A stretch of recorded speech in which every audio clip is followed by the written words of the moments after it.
Hello guys, welcome to mentor 365। आपके प्यारे से चैनल पे आपका स्वागत है। और मैं तपिश आपको आज ये बताऊंगा कि लास्ट 25 दिन की DSSB TGT नेचुरल साइंस की क्या स्ट्रेटेजी रहनी चाहिए और किस हिसाब से हमें प्रिपरेशन करनी चाहिए ताकि हम पूरा सिलेबस एक बार कवर कर सकें और अच्छे से रिवीजन भी हो पाए।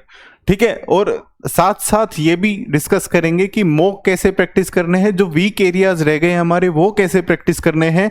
मैंने एक आपका पर्टिकुलर डे वाइज शेड्यूल बना दिया है इस प्रकार से कि बायोलॉजी में आपको क्या पढ़ना है, केमिस्ट्री में क्या पढ़ना है और फिजिक्स में क्या पढ़ना है। जर्नल पेपर का भी डिस्कस करेंगे। उससे पहले हम डिस्कस करते हैं कि भाई जो वीक एरियाज हैं हमें उसको कैसे डील करना है। जो हमारे वीक टॉपिक्स हैं, वीक टॉपिक्स एज इन जो मॉक्स लगा के हम एनालिसिस कर रहे हैं, उनके बेसिस पे जो टॉपिक्स निकल के आ रहे हैं वो हम कंसिडर करते हैं वीक बेस्ड टॉपिक्स। वो वीक टॉपिक्स होते हैं। ठीक है। उनकी प्रैक्टिस नेसेसरी होती है, आपको करनी ही करनी पड़ेगी। यदि मान लो सेक्शनल हिंदी का वीक आ रहा है तो आपको हिंदी पढ़नी पड़ेगी। हिंदी का कोई पर्टिकुलर टॉपिक वीक आ रहा है तो आपको वो टॉपिक एक बार फिर से रिवाइज करना पड़ेगा, चाहे उसमें लगाओ आधा घंटा या 1 घंटा, आपको करना ही करना पड़ेगा। ठीक है। अब देखो, मैथ्स का, रीजनिंग का, हिंदी का, इंग्लिश का, जीएस का, इनके मोस्ट इंपोर्टेंट टॉपिक्स मैंने यहां पे लिख दिए हैं कि आपको मैथ्स के क्या टॉपिक्स करने हैं, रीजनिंग के ये तो मस्ट टॉपिक्स करने ही करने हैं। इनके अलावा आप टॉपिक अगर कर सकते हैं या आपने कर रखे हैं तो बहुत अच्छी बात है, लेकिन ये छोड़ने नहीं है, बिल्कुल भी नहीं छोड़ने हैं। और आपको पेपर 1 और पेपर 2 के बीच में आपको टाइम डिवीजन देके चलना पड़ेगा। पेपर 1 और पेपर 2, इन दोनों के बीच में आपको एक बैलेंस अप्रोच से पढ़ना पड़ेगा। रिवीजन अप्रोच कह लो या स्पीड बूस्टर कह लो, कुछ भी कर लो, स्किमिंग कर लो, कुछ भी कर लो, लेकिन आपको बैलेंस तरीके से पढ़ना पड़ेगा। लास्ट मंथ में पढ़ना पड़ेगा। जो टॉपिक वीक हैं उनको ज़्यादा टाइम देना पड़ेगा और जो टॉपिक स्ट्रॉन्ग हैं उनको फटाफट से रिवाइज करके सिर्फ क्वेश्चन सोल्व करने पर ध्यान देना है। जैसे पेपर 1 में हमारे 5 मेन सब्जेक्ट्स हैं और पेपर 2 में 4 हैं। पेडागोजी भी इंक्लूड है इसमें, फिजिक्स, केमिस्ट्री, बायोलॉजी के अलावा। ठीक है। अब पेपर 1 और पेपर 2 ये आपको 5 घंटे पढ़ना है, ये आपको 4 घंटे पढ़ना है। पेपर 1 पे ज्यादा फोकस इसलिए करना है क्योंकि पेपर 1 स्कोरिंग पेपर होता है और पेपर 2 में चाहे कितना भी रिवीजन कर लो कुछ ना कुछ तो गलत हो ही जाता है। अब पेपर 1 में क्या क्या स्कोरिंग है चैप्टर्स, जैसे जीएस का तो हम ये कंसिडर नहीं कर सकते कि श्योर एंड शॉर्ट हम इतने ही करेंगे तो हमारे सारे जीएस में 20 में से भाई मान लो 16 आ जाएंगे, 18 आ जाएंगे। ऐसा तो हम इतना हाई लेवल एक्सपेक्ट नहीं कर सकते। जीएस में एक्सपेक्ट कर सकते हैं लगभग 12 से 15 बिल्कुल एक्सपेक्ट कर सकते हैं। और ये टॉपिक कर लिए तो कम से कम आपके मिनिमम नहीं तो 8 नंबर तो कहीं नहीं गए। इन टॉपिक से ये वो टॉपिक्स हैं जो अलग अलग पेपर में प्रीवियस ईयर के हिसाब से पूछे गए हैं और ये सर्टेन ऐसे टॉपिक्स हैं जो आपको करने ही करने चाहिए प्रीवियस ईयर के आधार पे।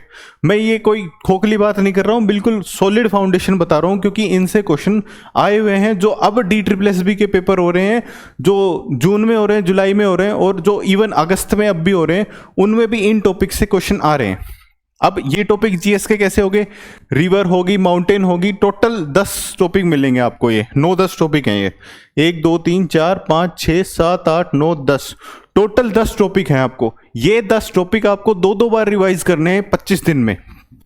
ठीक है। रिवर होगी, माउंटेन, सेंसस 2011 के हिसाब से एज सेक्स रेशियो क्या है, फीमेल चाइल्ड सेक्स रेशियो क्या है, स्कूल में एनरोलमेंट रेशियो क्या है, फीमेल्स का क्या है, मेल्स का क्या है, और ड्रॉप आउट रेशियो क्या है, इस सेंसस के हिसाब से मिलेगा। और कौन सा स्टेट सबसे ज़्यादा सेक्स रेशियो जिसमें सबसे ज़्यादा कम है, मोर्टेलिटी रेट जिसमें सबसे ज़्यादा स्टेट में है। इस टाइप के क्वेश्चन आपको प्रैक्टिस करने हैं इसके बेसिस पे। पॉलिटी में क्या पढ़ना है, पॉलिटी में पढ़ना है वाइस प्रेसिडेंट हो गया, प्रेसिडेंट हो गया, parliament, prime minister, governor, state relations, election commission, UPSC, इनके बारे में आपको छोटी छोटी डिटेल्स पता होनी चाहिए भाई, कितने मेंबर्स होते हैं, कैसे अपॉइंट होते हैं और कैसे निष्कासित किए जाते हैं, कैसे हटाए जाते हैं। सुप्रीम कोर्ट, हाई कोर्ट के बारे में भी आपको इसमें कवर करना है, ठीक है। सोशियो रिलीजियस रिफॉर्म्स, जैसे भाई भक्ति मूवमेंट चला था जिसमें अलग अलग रिलीजियस मूवमेंट चले थे, जैसे ब्रह्मो समाज आया था, आर्य समाज आया था, इनके फाउंडर्स कौन थे, मेंबर कौन थे, अलग अलग टाइम पे अलग अलग मूवमेंट्स चले थे। एक औरोबिंदो मिशन था, श्री औरोबिंदो थे, उसमें अलग अलग फेमस पर्सनैलिटीज इंक्लूडेड थी, उसमें आपको ये चीजें करनी है। गेम्स की लोकेशन, पिछले 3 साल में जितने भी गेम्स हुए हैं, चाहे वो एशियन गेम्स हों, चाहे वो वर्ल्ड के कोई भी टाइप के गेम्स हों, वो आपको करने हैं पिछले 3 साल के, 2022, 2023 और 2024। ये जितने भी गेम्स हुए हैं आपको गेम्स करने हैं, और गेम्स में अलग अलग कैटेगरी के awards, specially gold medal, bronze medal तो आपको करना ही करना है। और अवार्ड्स में पद्मश्री अवार्ड्स अलग होते हैं, मिलिट्री अवार्ड्स अलग होते हैं, ये दोनों भी आपको एक बार नजर मार लेनी है पिछले 2 साल में किन किन को दिए गए हैं। और मेजर इंटरनेशनल इवेंट्स जैसे SCO हो गया, बिम्स्टेक हो गया, अपना ये क्या नाम है G20 हो गया, ये जितने भी मेजर इवेंट्स हो गए, G7 हो गया, ऐसे जितने भी मेजर इंटरनेशनल इवेंट्स हुए हैं, कहाँ हुए हैं और किस कंट्री में हुए हैं, कौन कंट्री होस्ट थी उसकी, और किस कंट्री, अपनी इंडिया का क्या रोल था, सिर्फ इस थीम पे फोकस करना है। और इसकी मेजर थीम क्या थी, क्या थीम रखी थी उन्होंने, मोटो क्या रखा था, लोगो क्या रखा था, इस पे फोकस करना है। मुगल्स में आपको फोकस करना है मेनली बैटल्स पे, कौन कौन सी बैटल्स हुई थी, कब हुई थी, या फिर उनके एडमिनिस्ट्रेशन में क्या क्या चेंजेस हुए थे, ये मुगल्स के हो गए। और कांग्रेस प्रेसिडेंट्स कौन कौन थे, जैसे जो जो मेन फेमस पर्सनैलिटीज होती हैं, जैसे सरोजनी नायडू है, और JC बोस हैं हमारे, सुभाष चंद्र बोस हैं हमारे, महात्मा गांधी हैं, जवाहरलाल नेहरू हैं, इनके बारे में हमें पता होना चाहिए कि ये कांग्रेस के प्रेसिडेंट कब कब थे, कौन कौन से सेशन में थे और वो सेशन कब हुआ था। और मेजर मूवमेंट्स जो मॉडर्न इंडियन हिस्ट्री में जो भी मेजर मूवमेंट्स हुई हैं, जैसे नॉन कोऑपरेशन मूवमेंट हुई है, हंटर कमीशन के खिलाफ हुआ है, जलियांवाला बाग हत्याकांड हुआ था, उसके खिलाफ प्रोटेस्ट हुए थे, वो कब कब हुए थे, आपको ईयर वाइज सीक्वेंस पता होना चाहिए। ये तो हमारी होगी GS की बात, और ये GS पे आपको सब सब्जेक्ट्स को लगभग 1-1 घंटा डेली देना है, 1-1 घंटा उस बिहाफ पे देना है कि एक रिवीजन बिहाफ पे। ये कम हो सकता है, अभी बताता हूं कैसे कम हो सकता है। जैसे GS है, GS तो ये आपको करना ही करना पड़ेगा, और ऊपर से GS का रेफर सोर्स कर सकते हो आप, ये अवार्ड्स पढ़ सकते हो, गेम्स पढ़ सकते हो, पॉलिटी, सेंसस, ये जो करंट में इनके न्यूज चल रहे हैं वो आप पढ़ सकते हो। एक स्पीडी की आती है, स्पीडी करंट अफेयर्स आते हैं, SSC की मैगजीन आती है, वो स्पीडी करंट अफेयर्स के नाम से आती है। 1 साल की आप ले लो, 2 साल की ले लो, 100-150 की किताब आएगी, वो ले लो। और ये सारे टॉपिक्स तो आप मस्त करो ही करो। ऊपर से जैसे इंग्लिश हो गया, हिंदी हो गया, अब इन 2 सब्जेक्ट्स में कईयों की हिंदी स्ट्रॉन्ग रहती है, कईयों की इंग्लिश स्ट्रॉन्ग रहती है, तो कैसे डील करना है, जो भी ये टॉपिक्स लिखे हुए हैं वो तो करने ही करने हैं। कैसे सिर्फ प्रैक्टिस करनी है इन टॉपिक्स की, सिर्फ सेक्शनल मॉक लगाने हैं आपको इंग्लिश के और हिंदी के। ये नहीं कि आर्टिकल पढ़ने बैठ के, नाउन्स पढ़ने बैठ के, कंजक्शन पढ़ने बैठ के, प्रोनाउंस पढ़ने बैठ के, ऐसा बिल्कुल नहीं करना है। सिर्फ आपको ये करना है कि भाई इंग्लिश का एक मॉक लगा दिया, इंग्लिश का मॉक लगाया, उसके हिसाब से इनमें से आपको टॉपिक मिलेंगे कि भाई ये मेरा टॉपिक इस मॉक के हिसाब से कम था। और मॉक वो 20 मिनट का सेक्शनल मॉक होगा, 20 मिनट का मॉक मुश्किल से 7-8 मिनट लगते हैं, खत्म हो जाता है।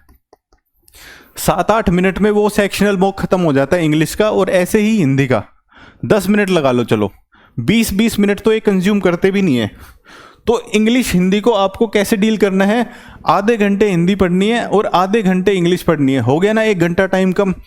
और इस हिसाब से मॉक्स के, सेक्शनल मॉक्स के हिसाब से ही आप प्रिपरेशन करेंगे। बाकी फालतू कोई भी किताब लेके नहीं बैठेंगे। अब लास्ट टाइम है, लास्ट 25 दिन रह गए हैं, उनमें आपको रिपीटेडली ये करना है। और जो सब्जेक्ट का है उसका डे वाइज हम डिस्कस करेंगे, एक दिन में क्या आपको टॉपिक करने ही करने, ठीक है। ये हो गया इंग्लिश का। अब आते हैं मैथ्स और रीजनिंग पे। मैथ्स और रीजनिंग भी सेम वे आपको टैकल करना है, सेम वे आपको गो थ्रू करना है। कैसे? मैथ का और रीजनिंग का आप मॉक लगाएंगे, इधर आप किसी भी प्लेटफॉर्म पे लगा सकते हैं या आपके पास कोई मॉक की बुक पड़ी होगी उसमें से लगा सकते हैं। बिल्कुल एक सेक्शनल मॉक लगाएंगे DSSB के पैटर्न के हिसाब से ही। जैसे ये टॉपिक्स आपके पूछे ही पूछे जाते हैं इनसे, ऐसे इससे 2 क्वेश्चन आ गए, इससे एक क्वेश्चन 100% आता है, इससे 2 क्वेश्चन 100% आते हैं, इससे एक क्वेश्चन 100% आता है, इससे 2 क्वेश्चन आते हैं इन दोनों से। ऐसे आपके इन टॉपिक्स से अगर आपने कर लिए तो लगभग आपके 12 से 15 मार्क्स मैथ्स में बन जाएंगे। मैथ्स में 12 से 15 हो गए, इसमें भी हो गए 12 से 15 मार्क्स हो गए। हालांकि मैथ्स, रीजनिंग, इंग्लिश, हिंदी ऐसे टॉपिक्स हैं जिनमें आप 18 20 स्कोर ला सकते हैं, बिल्कुल आसानी से ला सकते हैं। सिर्फ कंसिस्टेंट मॉक्स की प्रैक्टिस करने से, सिर्फ क्वेश्चन सोल्व करने से, आप प्रैक्टिस करने से मॉक्स का स्कोर बढ़ा सकते हैं। ठीक है, ये मैथ्स की बात होगी। और रीजनिंग का भी सेम ही हिसाब है बिल्कुल। और जो ये टॉपिक्स लिखे हुए हैं ये मेन टॉपिक्स हैं, आपको करने ही करने हैं, मस्ट टॉपिक्स हैं, मस्ट टू डू टॉपिक्स हैं। इनको रिपीटेडली आप करते रहिए।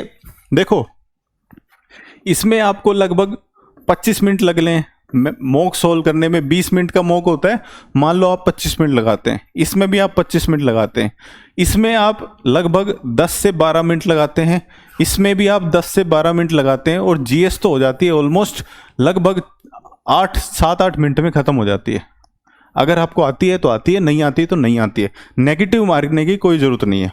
ठीक है, ये टाइम हो गया आपके पास 10 20 30 और 20 50 75 मिनट हो गए, लगभग 1 घंटा 15 मिनट हो गए।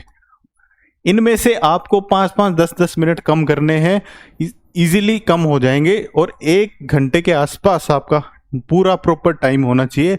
हड़बड़ी मत करना, जल्दबाजी मत करना। ये वाले दोनों टॉपिक्स ऐसे हैं जो स्कोरिंग टॉपिक्स हैं, इनमें थोड़ा सा दिमाग लगाओगे इजीली स्कोर बढ़ सकता है आपका। ठीक है, ये वाले टॉपिक्स तो करने ही करने हैं। इनमें से स्पेशली हिंदी में ये वाक्य के प्रकार, क्रिया विशेषण, उपसर्ग, समास, विलोम शब्द, इनसे क्वेश्चन आते ही आते हैं। काल के प्रकार से क्वेश्चन आते हैं, जितने भी प्रीवियस ईयर हुए हैं, चाहे वो टीजीटी सोशल साइंस का हो गया, टीजीटी नेचुरल साइंस का हो गया, जितने भी टीजीटी इंग्लिश हो गए, हिंदी हो गए, सब में ये क्वेश्चंस आ रहे हैं। तो आपको करने ही करने हैं ये टॉपिक्स। देखो ये वाले सारे स्कोरिंग टॉपिक्स हैं, ये वाला थोड़ा रट्टाफिकेशन है, और 1 वर्ड सब्स्टिट्यूशन भी ये वाला थोड़ा सा रट्टाफिकेशन टॉपिक है।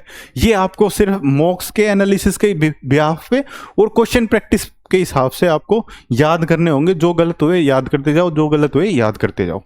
इनका अगर प्रैक्टिस करने के लिए आपको अच्छे से अच्छे सेट चाहिए तो आप हमारा टेस्ट पास बॉय कर सकते हैं। मेंटर 365 एप्लीकेशन डाउनलोड कीजिए और उस पे टेस्ट पास 20 टेस्ट दे रखे हैं, DSSB टीजीटी नेचुरल साइंस के, हिंदी के दे रखे हैं, इंग्लिश के दे रखे हैं, सोशल साइंस के दे रखे हैं। इनमें आपको 20 मॉक मिल जाएंगे और ऑलमोस्ट आपके पास पेपर 1 के 80 से 100 पेपर हो जाएंगे इजीली। बिल्कुल सेक्शनल मॉक प्रैक्टिस करो, पेपर 1 ही प्रैक्टिस कर लो पूरा, एक एक घंटा आप एटलीस्ट 3 घंटे तो लगा ही सकते हैं इनमें। ठीक है, नेक्स्ट हम डिस्कस करते हैं जो हमारा पार्ट 2 है, पेपर 2 है, उसकी क्या प्लान होना चाहिए, उसकी क्या स्ट्रेटजी रहनी चाहिए, अप्रोच क्या रहनी चाहिए। हमारे लास्ट 25 दिन बच गए हैं, मैंने एक टेबल बना दिया डे के हिसाब से, डे 1 2 3 4 5 6 12 फिर 25 तक एंड में। और ऐसे टॉपिक्स हैं जो आपको प्रायोरिटी वाइज करने हैं, ये आपको सबसे पहले करने हैं, फिर उसके बाद ये करने हैं, उसके बाद ये करने हैं, उसके बाद फाइनली में ऐसे दे रखे हैं, ऐसे टॉपिक्स दे रखे हैं जो जल्दी जल्दी कवर हो जाएंगे। जो पहले टॉपिक्स दे रखे हैं उनकी वेटेज भी ज़्यादा है, इंपॉर्टेंस भी ज़्यादा है, उनमें थोड़ा सा टाइम लगता है क्योंकि वो फैक्चुअल टॉपिक्स ज़्यादा हैं। ठीक है, जैसे बायोलॉजी में हमने डे 1 में कवर किया प्लांट ब्रीडिंग क्रॉप इंप्रूवमेंट। अब प्लांट ब्रीडिंग क्रॉप इंप्रूवमेंट करने में आपको 1 से 1.5 घंटा इजीली लग सकता है। ऐसे ही जर्नल ऑर्गेनिक केमिस्ट्री में 2 घंटे लग सकते हैं। इसी प्रकार मैकेनिकल प्रॉपर्टीज ऑफ सॉलिड पढ़ने में 2 घंटे लग सकते हैं इजीली। तो मैं मान के चल रहा हूँ आप 5 से 6 घंटे इसको पढ़ेंगे ही पढ़ेंगे, कोई बात नहीं होगी। अगर आपका स्लीप साइकिल थोड़ी रेगुलेट नहीं होगी 25 दिन, कोई इशू नहीं आएगा, इतना मेजर इशू कुछ नहीं आएगा। पेपर है, पढ़ लीजिए, बढ़िया ढंग से पढ़ लीजिए। 25 दिन पढ़ गए तो नौकरी मिल जाएगी, नौकरी हाथ में होगी, बढ़िया तरीके से पढ़ो। ठीक है, दूसरा दिन एनिमल हस्बेंड्री बायो का कवर करना है, केमिस्ट्री का हाइड्रोकार्बन कवर करना है, फिजिक्स का मैकेनिकल प्रॉपर्टीज ऑफ फ्लूइड्स पढ़ना है आपको।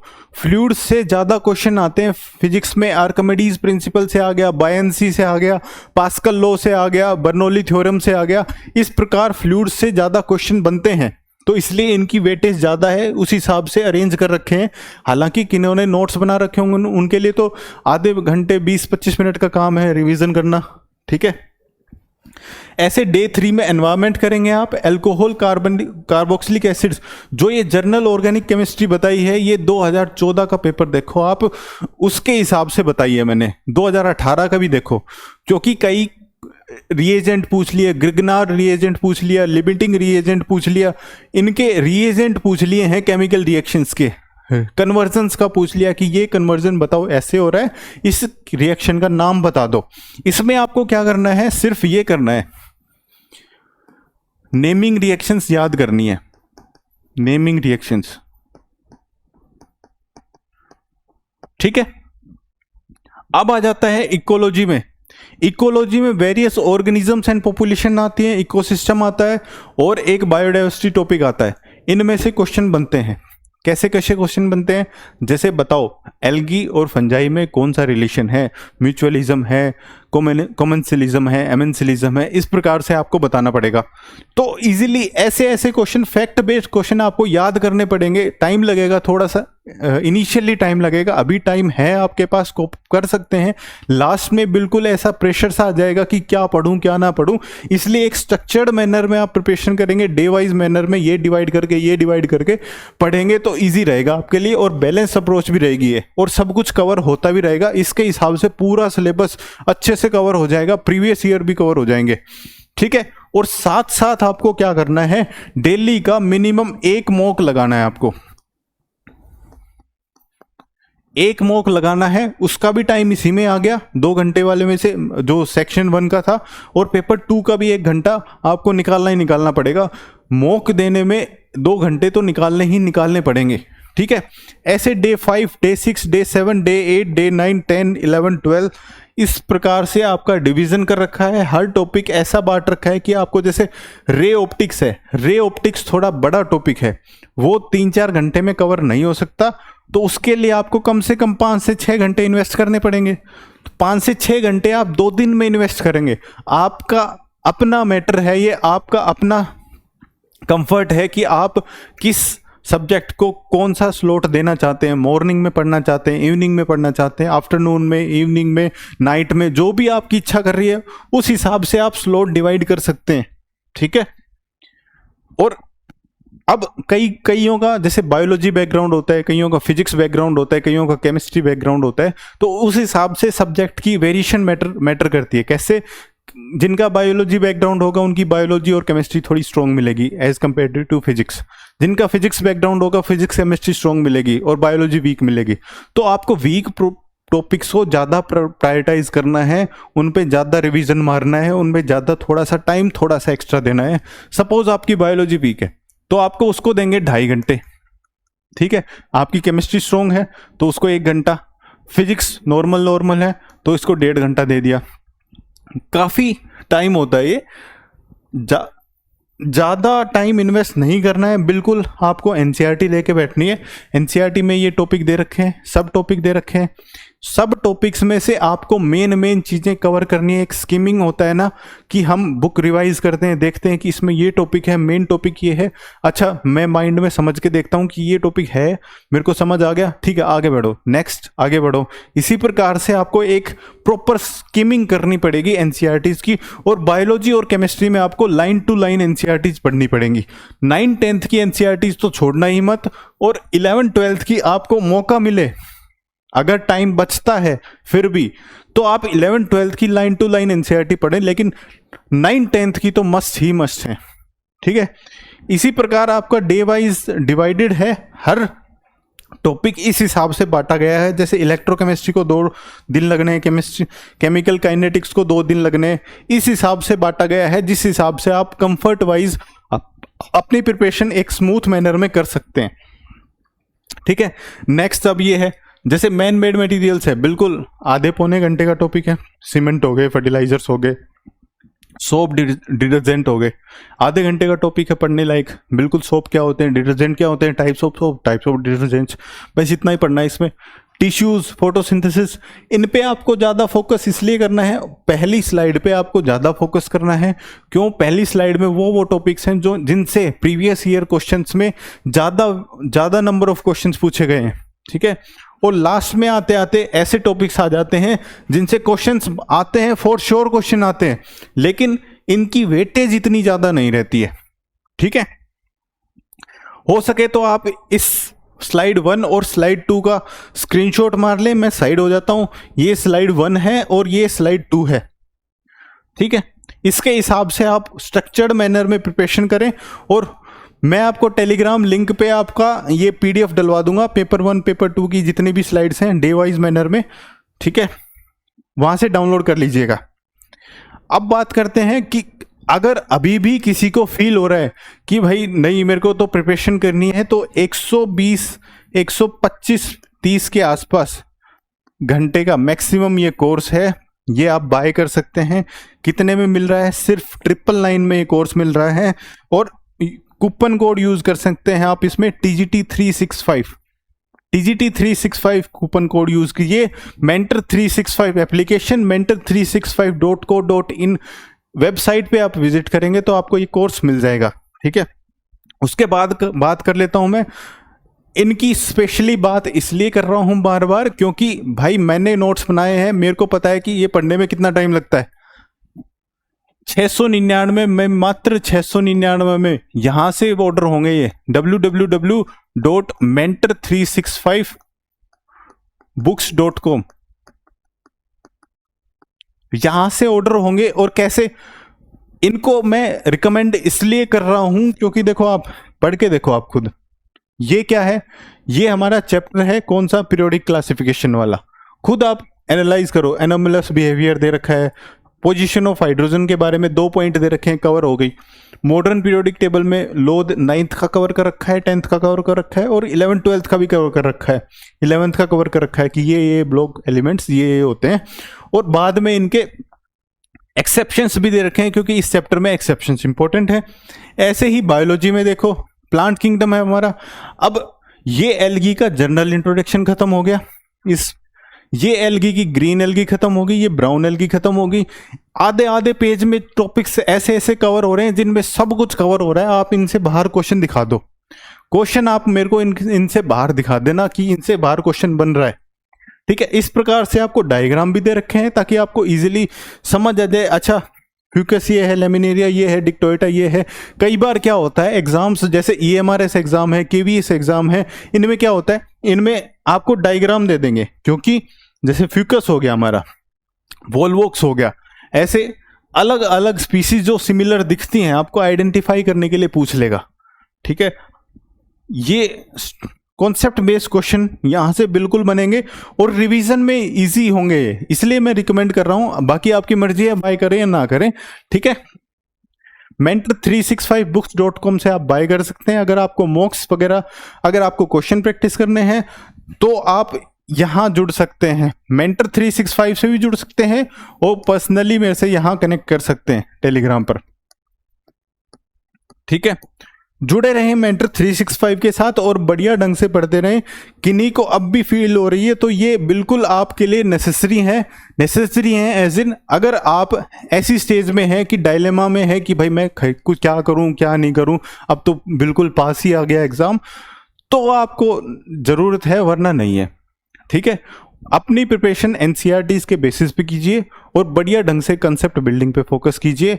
प्रैक्टिस ज़्यादा उनकी प्रैक्टिस ज़्यादा कीजिए जो टॉपिक्स आपके वीक हैं, जो स्ट्रॉन्ग टॉपिक्स हैं उनका रिवीजन मत छोड़िए, और मॉक्स कंटिन्यू लगाते रहिए। कम से कम 20 से 25 मॉक्स तो आपको 100% लगाने ही लगाने हैं, किसी भी प्लेटफॉर्म से लगाएं आपको ये करना ही करना पड़ेगा सिलेक्शन के लिए, ठीक है।